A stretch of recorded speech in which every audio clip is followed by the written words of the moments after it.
За өнөөдөр үйлдвэр технологийн парк 2025 форумыг эрх зүйн шинжилэл хөгжлийн татах хүч хүрээндор Эрдэнэс Монгол Эрдэнэс үйлдвэр технологийн парк компаниудын санаачлагаар хоёр дахь удаага зохион байгуулж байна.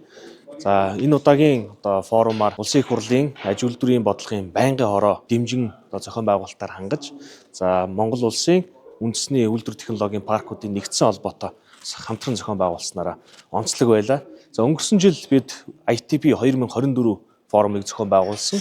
Олборлолтоос боловсролт руу гэсэн ураатай.